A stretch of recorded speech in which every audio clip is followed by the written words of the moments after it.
ব্যবহার করে আপনি কোনো বিনিয়োগ না করে আমরা ইনভেস্ট করতেছি। রাইট নাও আমরা 6 মাসের ভিতরে আপনারা আমাদের সাথে 50 লক্ষ টাকার সাপোর্ট পাবেন।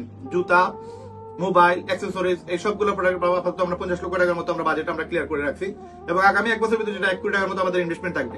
এই প্রোডাক্টগুলো আপনাদেরকে আমরা পাইকারি রেটে দিয়ে দিব। আপনারা জাস্ট খুচরা সেল দিবেন এবং এখান থেকে প্রফিটের অংশ আপনার ওয়েবসাইটে চলে যাবে এবং ওয়েবসাইট থেকে আপনি চাইলে প্রতি সপ্তাহে টাকা রিফান্ড নিতে পারবেন, আপনি টাকাগুলো তুলতে পারবেন। এবং এই টাকা তোলার জন্য সিস্টেম হচ্ছে বিকাশ, আপনার ব্যাংক অ্যাকাউন্ট এবং আপনি যেভাবে ক্যাশে নিতে চাইলে ক্যাশও নিতে পারবেন। তো এই প্রসেসগুলোতে আসার জন্য আমাদের শুক্রবার আগামী পরশুদিন রাত আমাদের মিটিং হবে রাত্রে 10টায়। চাইলে আপনার সাথে সেটা ফ্রিতে শিখতে পারবেন। প্লাস আমাদের ওয়েবসাইটের টোটাল ডিটেলস আমাদের ইউটিউব চ্যানেলে আছে, ইউটিউব চ্যানেল লিংক নিচে দেওয়া আছে, আপনার চাইলে নিচ থেকে নিতে পারবেন। প্লাস হচ্ছে আমাদের 12টা ক্লাস আছে যেগুলো পূর্বে আমরা অলরেডি ক্লাস করে আছি, সেই ক্লাস দেখে আপনি চাইলে বিজনেস শুরু করতে পারবেন। আমাদের সাথে শুরু করার জন্য ফ্রিতে আগে মার্কেটিং ক্লাস করতে হবে, শিখতে হবে, জানতে হবে। দেন আপনি যদি মনে করেন আপনার দ্বারা হবে, দেন আমাদের ওয়েবসাইটের মেম্বারশিপ নিতে হবে 3 মাসের জন্য, জাস্ট 2000 টাকা। এই 2000 টাকা হচ্ছে 2 মাসের জন্য।